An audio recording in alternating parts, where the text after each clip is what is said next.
and a very warm welcome to GS World's special current affairs program, The Current Affairs Show. I am Pragya Vatsal and I am here with all the important news of the week. Let us take a look at the headlines. World's first 6G experimental satellite was launched by China. The satellite will test the technology of terahertz waves in space. The World Health Organization announced that it would set up a traditional medical center in India. The establishment of the center was announced during the inauguration ceremony of two future Ayurveda institutes.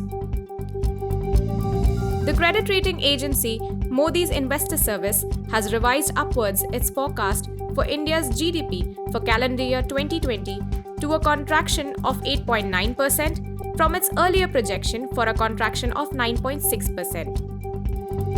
The Ministry of Environment, Forest and Climate Change announced that Lonar Lake in Maharashtra and Sur Sarovar Lake in Uttar Pradesh have been added to Ramsar sites. Lonar Lake is the only crater lake in the country, and Sur Sarovar Lake is also called as Keetham Lake. Recently, the Birth-Death Statistics Report of India, based on the Civil Registration System 2018, was released by the Registrar General of India. The report highlights the sex ratio of various states of the country. Sex ratio at birth is the number of women born per 1,000 men. Now, for the news in detail. World's first 6G experimental satellite launched. Recently, China has launched the first 6G experimental satellite. This satellite will test the technology of terahertz waves in space. On November 6, 2020, China launched the world's first experimental satellite. It was launched into orbit along with 12 other satellites. The satellite weighs about 70 kgs. The satellite has technologies used for forest fire prevention and crop disaster monitoring. The 6G band lies between the 5G millimeter wave frequency and the terahertz frequency. 6G is more advantageous than 5G in terms of speed and lossless transmission, especially in space. Recently, the research for 6G was initiated by ITU during the 34th ITU Working Group meeting in March 2020. This research work will start by 2021. Both machines and humans will use 6G. In other words, 6G artificial intelligence will be more related to communication. 5G is only in its initial stage. There are only 82 commercial networks in the world using 5G. They are mainly located in US, UK and Australia. The Indian government will auction 5G spectrum in the first quarter of 2021. According to the Department of Telecommunications, the sale will include approximately 8,300 MHz airways. The auction was to be held in 2020. However, it was postponed due to poor financial health.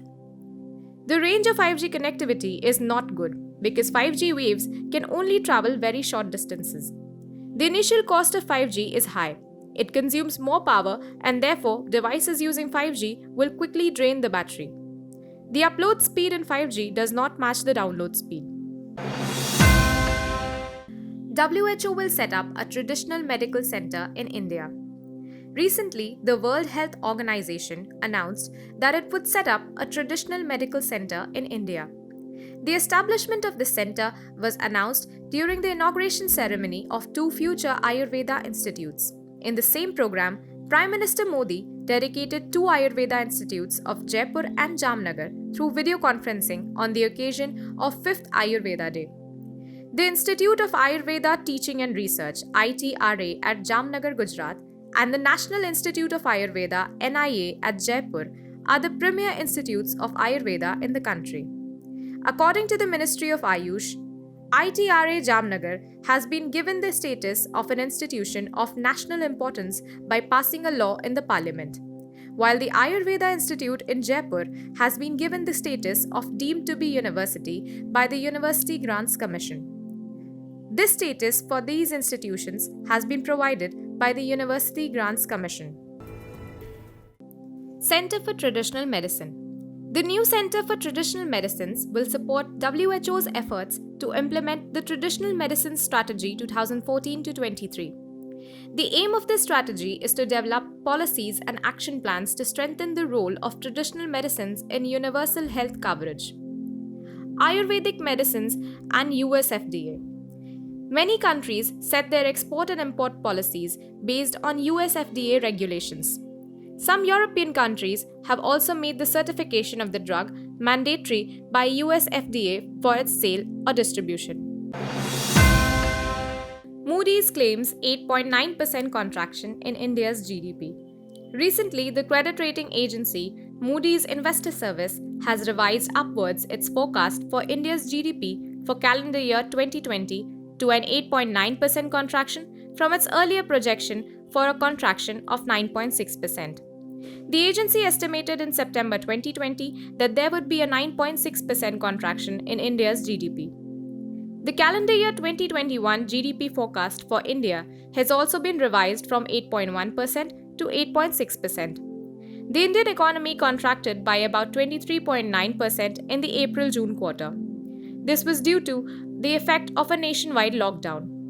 This report also stated that geopolitical and trade risks will remain the major focus in the next year as relations between the world's two largest economies, the US and China, deteriorated significantly. Also, according to the Reserve Bank of India, India's GDP is expected to shrink to 6% for the July-September period. About Moody's. Moody's Investors Service is the credit rating agency of Moody's Corporation. Moody's is one of the largest credit rating agencies providing international financial research on bonds issued by government and commercial entities. It was started in 1909 by John Moody to provide a manual of data related to stocks, bonds, and bond ratings. The US Securities and Exchange Commission identified the company in 1975 as a nationally recognized statistical rating organization, NRSRO. Subsequently, Moody's Investors Service became a separate company in the year 2000, and Moody's Corporation was established as a holding company. Lunar Lake and Sursarovar Lake. Recently, the Ministry of Environment, Forest and Climate Change announced that the Lunar Lake in Maharashtra and Sursarovar Lake in Uttar Pradesh have been added to Ramsar sites. Lunar Lake is the only crater lake in the country. Sursarovar Lake is also called as Keetham Lake. Now about the Lunar Lake. It was formed during the Pleistocene age by asteroid collision. This crater is in the Deccan Trap of the Deccan Plateau. Two small streams called Penganga and Purna drain into the Lunar Lake. In 2019, researchers at IIT Bombay found that the minerals found in Lunar Lake are similar to those found on the Moon. In 2007, nitrogen fixation was discovered in this lake. Lunar Lake in pink coloration. Lunar Lake is usually green due to the presence of cyanobacteria. In June 2020, the lake turned pink. Later, it was found that this was due to the presence of salt-loving bacteria called Haloceria or Halophilic archaea. These bacteria are associated with high salinity. The pink color of the lake was not permanent. Now about the Sursarovar Lake. More than 106 migratory birds take rest at the Sursarovar Lake. The lake water is obtained from the Agra Canal. This canal originates from Okhla Barrage on the Yamuna River in Delhi. Now about the Ramsar site. The Ramsar sites aim to maintain an international network of wetlands that are important for maintaining global biological diversity. The Ramsar Convention was signed in 1971 and is one of the oldest intergovernmental agreements. Birth Death Statistics Report 2018. Recently, the Birth Death Statistics Report of India, based on the Civil Registration System 2018, was released by the Registrar General of India. This report highlights the sex ratio of various states of the country. Sex ratio at birth is the number of women born per 1,000 men. The state with the best sex ratio is Arunachal Pradesh, with 1,084 women per 1,000 men. The state with the worst sex ratio is Manipur, with 757 women per 1,000 men. The sex ratio is 929 in Delhi, 914 in Haryana, and 952 in Jammu and Kashmir. Among the states with the best sex ratio, Arunachal Pradesh is followed by Nagaland at 965 women per 1,000 men, Mizoram at 964 women per 1,000 men, Kerala at 963 women per 1,000 men, and Karnataka at 957 women per 1,000 men. The number of registered births has increased to 2.33 crores in the year 2018. 2.21 crore births were registered last year. The level of birth registration has increased from 81.3% in the year 2009 to 89.3% in the year 2018. Now about the government efforts. Many schemes have been implemented to improve the sex ratio by the government. These include the Beti Bachao Beti Padhao Yojana, Sukanya Samriddhi Yojana, Balika Suraksha Yojana, Pradhan Mantri Vandana Yojana, Rashtriya Mahila Kosh, etc. Now about the challenges faced while implementing the schemes. There is a lack of adequate resources to overview and monitor plans and legislation. There is insufficient qualified staff. There is a poor performance of advisory committees at various levels. Inadequate understanding of laws and procedures. Lack of awareness. Limited infrastructure to support the implementation of these schemes are all challenges faced while implementing these. India-Kazakhstan Agreement. Recently, India and Kazakhstan conducted the 7th round of Foreign Office consultations via video conferencing. The two countries signed Indian grant assistance for implementation of high-impact community development projects in Kazakhstan. During this consultation, the two countries reviewed their bilateral cooperation within the framework of their strategic partnership. The consultation covered economic, political, defense, energy, space, cultural matters. Also, the two countries shared their experiences in combating the COVID-19 epidemic. The two countries also agreed to increase their cooperation in the multilateral arena, including India's upcoming term as a member of the UN Security Council for the period 2021 to 2022. Kazakhstan's nuclear resources. Kazakhstan has 12% of the world's uranium resources. In 2019, the country produced 43% of world's uranium. Also, the country has 30 billion barrels of oil reserves in Kazakhstan. Now about the India-Kazakhstan relations. Kazakhstan meets 80% of India's uranium needs. Under the India-Kazakhstan nuclear deal, so far, Kazakhstan has supplied 9,000 tons of uranium to India. In 2019, India and Kazakhstan renewed their nuclear deal for the period 2020 to 2024. Kazakhstan plays a major role in the economy of Central Asia. Why is Central Asia important for India? Central Asia acts as a bridge between Asia and Europe. The region is rich in natural resources like petroleum, natural gas, silver, gold, and uranium. Central Asian regions are being integrated into East-West Trans-Eurasian Transit Economic Corridors. Therefore, India can increase its trade on a large scale along with Europe. India, along with Iran and Russia, established the International North-South Transport Corridor in the year 2000 to increase contacts with the Central Asian countries. It is a multimodal transport. It connects the Indian Ocean with the Caspian Sea and then St. Petersburg and Northern Europe via Russia. This connectivity will mainly help India with its oil imports. APEC Ministerial Meeting held. Recently, a ministerial meeting was held by the members of the Asia-Pacific Economic Cooperation APEC virtually. During this meeting, the members committed to pursue free trade and investment towards economic recovery from the effects of the COVID-19 pandemic. The meeting was chaired by Malaysia. The ministerial meeting was held before the APEC Economic Leaders Meeting, which will be held on November 20, 2020. APEC's Bogor Goals is one of its major initiatives, and the deadline set for this was 2020. Now about the Bogor Goal. In 1994, when APEC Leaders Meeting was held in Bogor City, Indonesia, they adopted long-term free trade and investment. The deadline for achieving the Bogor Goals was set as 2020. The Bogor Goals did not target specific nations. However, it provided guidance to member states to implement bilateral, multilateral, and unilateral policies. About India and APEC. India had requested for membership in the APEC. APEC has decided not to give membership to India as India does not share the Pacific Ocean. The other 21 members of APEC fall within the Pacific Ocean. However, India has received support from Japan, the USA, Australia, and Papua New Guinea to become full-time member. India became the supervisor of APEC in 2011. Asia Pacific is the most economically affected region due to the COVID-19 pandemic. About the APEC, APEC is an economic group formed in 1989. The main objective of its formation was to promote free trade and sustainable development in Pacific Rim countries. Furthermore, it aims to increase the interdependence of the Asia-Pacific economies.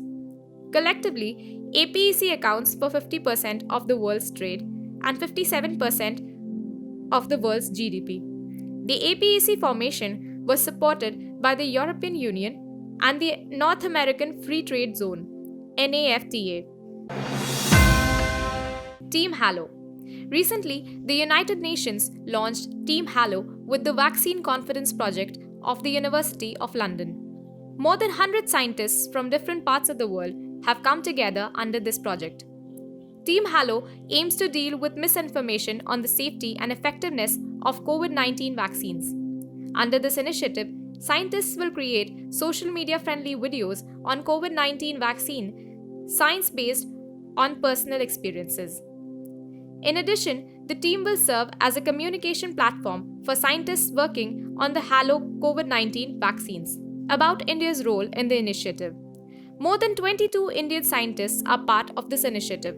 Scientists from Postgraduate Institute of Medical Education and Research, Institute of Medical Science, SRM Research Institute, etc. are involved in this initiative.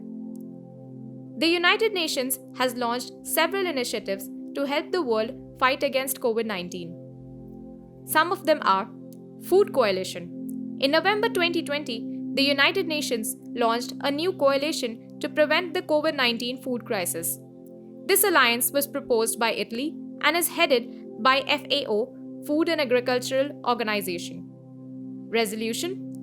In April 2020, the United Nations adopted a resolution drafted by Mexico to fight COVID-19 to ensure equitable and fair access to vaccines, drugs, and medical devices for all countries. The COVID-19 Solidarity Response Fund. The United Nations launched the COVID-19 Solidarity Response Fund to financially support the World Health Organization and other countries to fight against COVID-19. COVID-19 Law Labs. It is a portal launched by the United Nations to fight COVID-19. The portal hosts all the legal steps adopted by its member countries to fight COVID-19. Tristan da Cunha, Atlantic Ocean's largest marine conservation area. Recently, the territory of the British region, Tristan da Cunha, was declared the largest protected marine reserve in the Atlantic Ocean. It will prohibit sand extraction, bottom trawling fishing, and deep-sea mining in more than 90% of the region's waters. It contains 6,87,000 square kilometers of water in the Atlantic Ocean. The UK is on track to bring 30% of the world's ocean under protected territory by 2030. Tristan da Cunha's maritime zone has been declared a protected area to achieve this goal. About Tristan da Cunha. It is a small chain of islands housing less than 300 humans. It is located 6,000 miles from London in the South Atlantic Ocean. It is home to millions of seabirds. The island has many endangered species. The island is also home to World Heritage Sites such as Gough and the Inaccessible Islands. These islands are the most important sea islands in the world. The island will become the largest no-tech zone in the Atlantic Ocean after joining the UK's Blue Belt program. About the Blue Belt program. This program protects the areas of the country. It aims to achieve sustainable management of their marine environment. It was launched in 2017. It also includes the British Antarctic region and the British Indian Ocean region. However, according to the Antarctic Treaty, claims on the territory have been suspended. British Indian Ocean region. The British Indian Ocean region is located 500 miles from the Maldives. It has 5 coral atolls. Antarctic Treaty. Humanitarian activities in the Antarctic are regulated by the Antarctic Treaty, which was signed in 1960. About 54 countries signed the treaty. The treaty establishes Antarctica as a scientific preserve and bans military activity in the continent. Atal Innovation Mission Sirius Program. The Atal Innovation Mission Sirius Innovation Program has been started for school children in India and Russia. The purpose of this program is to develop technical solutions for both India and Russia. The events will be held between November 7, 2020 to November 21, 2020. About 48 students and 16 teachers will participate in this program. The innovations developed by the students will be from the fields of blockchain, artificial intelligence, and machine learning. Sirius Program. The full form of Sirius is Scientific International Research in Unique Terrestrial Station. This is a series of experiments. The background. The event is based on a Memorandum of Understanding jointly signed between AIM and Sirius during PM Modi's visit to Russia in 2018. About the Atal Innovation Mission. The Atal Innovation Mission was launched to promote entrepreneurship and innovation in the country. The mission aims to develop market-ready products in 17 predefined focus areas. Atal Tinkering Labs. These labs have been set up in schools spread across the country. The main objective of Atal Tinkering Labs is to promote creativity in children. It also includes customized learning, physical computing, and computational thinking. The schemes are administered by the Niti Aayog under the Atal Innovation Mission.